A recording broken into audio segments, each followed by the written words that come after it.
In November 1980, the world lost its king of cool, Steve McQueen. The rebellious heartthrob who defined an era with his piercing blue eyes and anti-establishment swagger was gone at just 50 years old. But what really happened in those final months? Behind the official story of cancer lay a web of desperate searches for miracle cures, secret treatments in Mexico, and a man fighting not just for his life, but for redemption. This is the untold story of how Hollywood's ultimate bad boy faced his greatest enemy, and why his sudden exit left more questions than answers. Steve McQueen wasn't just an actor, he was a phenomenon. By the late 1970s, he had cemented himself as the highest-paid movie star in the world, commanding unprecedented salaries that made studio executives wince. His rugged masculinity and rebellious charm had captivated audiences in classics like Bullitt, The Great Escape, and Papillon. But little did the world know, beneath that confident exterior lurked a man tormented by his past and increasingly paranoid about his future. The son of an alcoholic father who abandoned him, and a mother who struggled with her own demons, McQueen had clawed his way from reform school to the pinnacle of Hollywood stardom. His childhood was a tapestry of pain shuffled between relatives, sleeping in doorways, stealing food to survive. These experiences forged a man who trusted no one completely,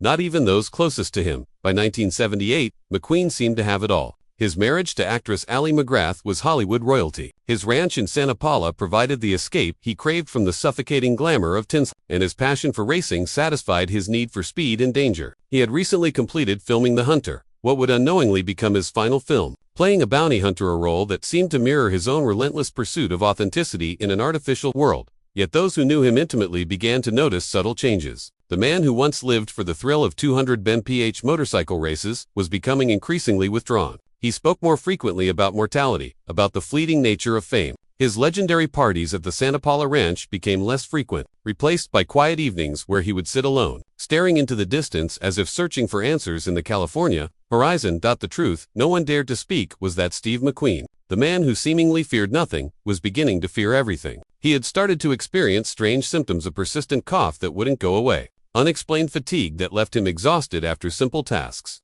and a nagging pain in his chest that he dismissed as stress from his demanding career. In early 1979, something was terribly wrong, though McQueen refused to acknowledge it. Those closest to him watched with growing concern as their invincible hero began showing signs of mortality that he had always seemed immune to. The transformation was subtle at first, a slightly labored breathing after climbing stairs, a persistent cough that he attributed to his years of heavy smoking, and an unusual pallor that makeup artists struggled to conceal on set. Barbara Minty, who would become his third wife, later recalled the nights when McQueen would wake up drenched in sweat, claiming it was just nightmares about his troubled childhood. But the truth was far more sinister. His body, which had endured decades of punishment from dangerous stunts, chain smoking, and asbestos exposure from his time in the Marines, was finally sending distress signals that even the king of cool couldn't ignore. The first real wake-up call came during the filming of The Hunter in Chicago. McQueen, known for his professionalism and tireless work ethic, began requiring frequent breaks between takes. The man who had once performed his own death-defying stunts was now struggling to complete simple scenes. His voice, once commanding and authoritative, occasionally became hoarse and strained. Director Buzz Kulik noticed the changes but attributed them to McQueen's perfectionist nature and his well-documented struggles with the script. Little did anyone know that each labored breath was a countdown to a tragedy that would shock the entertainment world. McQueen's personal physician, whom he consulted in secret, initially suggested stress management and recommended he take a vacation after wrapping the film. But McQueen's intuition, honed by years of surviving in Hollywood's shark-infested waters, told him something darker was brewing. He began making subtle changes to his lifestyle, cutting back on his beloved cigarettes, spending more time at his ranch, away from the pollution of Los Angeles, and even consulting with alternative health practitioners who promised rejuvenation through natural methods. The irony was crushing. The man who had made his fortune portraying characters who cheated death was now facing his own mortality. And for the first time in his life, Steve McQueen was truly afraid. The day Steve McQueen received his diagnosis was the day the king of cool's world imploded. After months of dismissing his symptoms and avoiding doctors, the persistent pain in his chest and stomach finally forced him to seek medical attention. What followed was a nightmare that would haunt his final months and forever change how those who loved him remembered their last conversations with the Hollywood legend. Dr. William Kelly, a controversial figure in alternative medicine, was among the first to examine McQueen thoroughly, but it was the conventional medical establishment that delivered the devastating blow. Mesothelioma, a rare and aggressive form of cancer typically caused by asbestos exposure. The diagnosis hit like a sledgehammer to a man who had always believed he was indestructible. For McQueen, The revelation was more than just a death sentence, it was a cruel reminder of his working-class roots that Hollywood glamour could never truly erase. The asbestos exposure had likely occurred during his time in the Marines in the late 1940s, when he worked on ship repairs, unknowingly inhaling the deadly fibers that would lie dormant in his lungs for 3 decades. Before awakening to claim their revenge, the doctors were brutally honest. Conventional treatment offered little hope. Surgery was risky, given the cancer's location around his heart and lungs. Chemotherapy might buy time, but would likely destroy his quality of life. Radiation was an option, but the prognosis remained grim. Most patients with his diagnosis survived less than a year. Barbara Minty later revealed that McQueen's first reaction wasn't fear or despair, it was rage. The man who had spent his career playing rebels and outcasts was now facing the ultimate rebellion, his own body turning against him. In characteristic McQueen fashion, he refused to accept the conventional wisdom. If Hollywood couldn't save him, if traditional medicine had written him off, then he would find another way. The diagnosis also forced McQueen to confront the relationships he had damaged throughout his tumultuous career. His children, from whom he had been emotionally distant, suddenly became priorities. His ex-wives, with whom he had maintained complicated relationships, received unexpected calls filled with apologies and expressions of love that had been withheld for years. What happened next would become one of Hollywood's most controversial and heartbreaking chapters. Steve McQueen,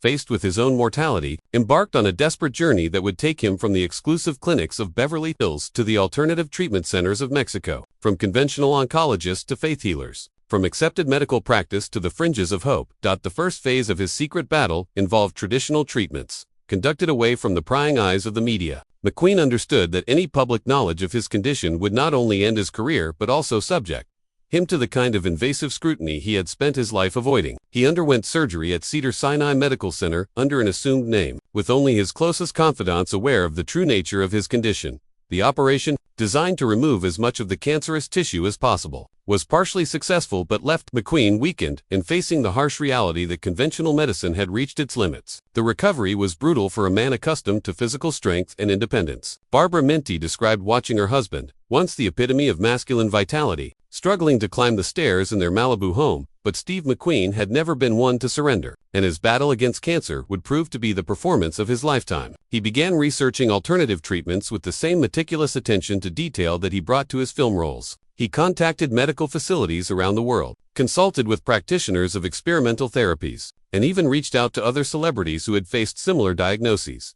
The secrecy was paramount. McQueen knew that public knowledge of his condition would not only invite unwanted sympathy, but could also affect his ability to secure financing for future projects. He had always been an intensely private person, but now that privacy became literally a matter of life and death.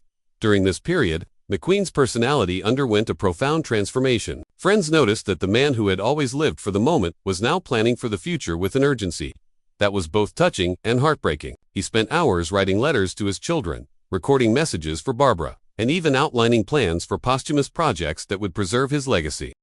By mid-1980, Steve McQueen's conventional treatment options had been exhausted, and his condition was deteriorating rapidly. It was then that he learned about Dr. William Donald Kelly's clinic in Mexico, a controversial facility that promised hope where traditional medicine offered none. This decision would mark the beginning of the most desperate and secretive chapter of his battle against cancer. Dr. Kelly's Playa del Carmen Clinic operated in a gray area between legitimate medical practice and alternative healing. His approach involved massive doses of vitamins, enzymes, and a strict dietary regimen that he claimed could cure cancer by detoxifying the body and boosting the immune system. To McQueen, who had always been suspicious of establishment authority, Kelly's anti-conventional approach held tremendous appeal. The journey to Mexico was shrouded in secrecy. McQueen, accompanied by Barbara and a small team of trusted associates, traveled under assumed names and took elaborate precautions to avoid detection by the media. The irony was not lost on those who knew him. The man who had made his fortune in chase scenes was now fleeing from cameras and reporters instead of criminals and corrupt cops. The clinic itself was a stark contrast to the sterile, impersonal environment of American hospitals. Located in a converted hotel overlooking the Caribbean Sea, it offered a more holistic approach to healing that appealed to McQueen's desire for control over his own treatment. Here, patients weren't just numbers on charts, they were individuals, fighting personal battles against death, each following their own path toward potential recovery. Kelly's treatment was intensive and demanding. McQueen's daily routine included dozens of vitamin pills, enzyme supplements, and coffee enemosa regimen that would have been dismissed by conventional oncologists, but offered the one thing that traditional medicine could not: hope. For a man who had spent his career performing death-defying stunts, The physical demands of the treatment seemed manageable. During his time in Mexico, McQueen experienced periods of improvement that seemed to validate his decision to pursue alternative treatment. His energy levels increased, his appetite returned, and for brief moments, it seemed possible that the King of Cool might actually cheat death one more time. By the summer of 1980, Steve McQueen's absence from public life was becoming increasingly difficult to explain. The man who had once been a fixture at racing events, film premieres, and Hollywood parties had virtually disappeared, leaving behind a trail of canceled commitments and mysterious explanations. The entertainment media, always hungry for celebrity news, began to sense that something significant was happening behind the carefully constructed wall of silence. The first rumors began with industry insiders who noticed McQueen's name being quietly removed from potential film projects. Scripts that would have been automatically sent to his agent were being redirected to other actors. Studio executives, when pressed, offered vague explanations about McQueen taking time off or pursuing personal interests, but the explanations rang hollow too.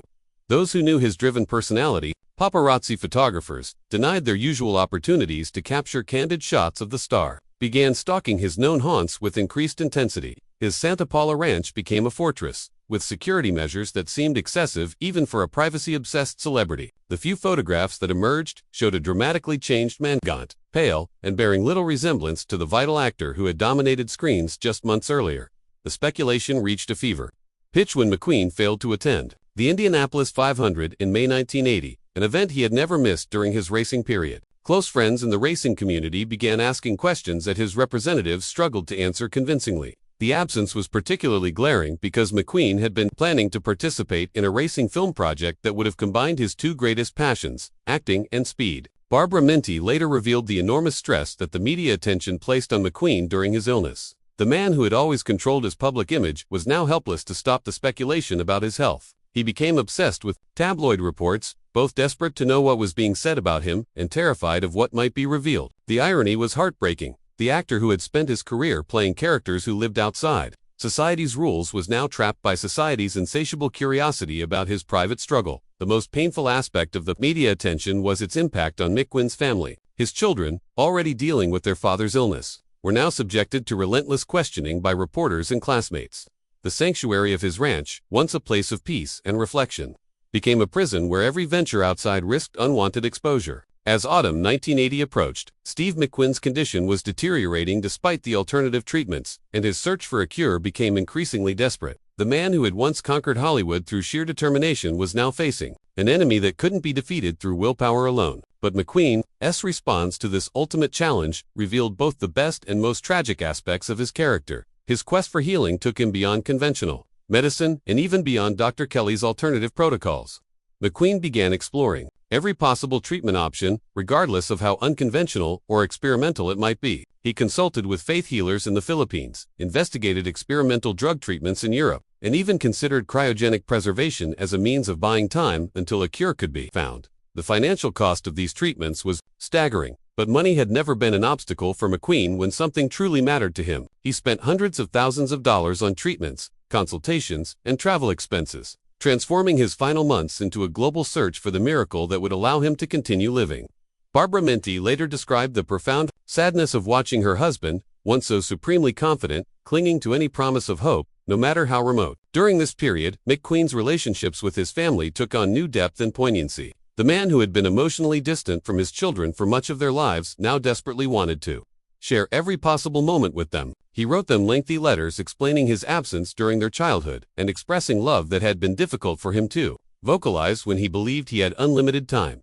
His relationship with Barbara also evolved during these months of crisis. She became not just his wife but his primary caregiver, confidant, and protector. The couple, who had married in a small ceremony in 1980, now faced the ultimate test of their vows, as Barbara watched the man she loved gradually fade away despite their desperate efforts to save him. Perhaps most tragically, McQueen began to question many of the choices he had made throughout his life. The man who had always lived according to his own rules now wondered if his rebellious nature had somehow contributed to his current situation. Had his years of smoking caused the cancer? Had his refusal to trust conventional authority delayed potentially life-saving treatment? The Hunter, completed in late 1979, would unknowingly serve as Steve McQueen's cinematic farewell, a haunting prophecy that eerily paralleled his own final journey, playing Ralph Papa Orson, a modern-day bounty hunter tracking down criminals who had jumped bail. McQueen was essentially portraying a man chasing people who were running from their fate. The cruel irony was that during filming, he was unknowingly running from his own. Director Buzz Kulik later revealed that McQueen's performance in The Hunter was unlike anything he had ever witnessed from the actor.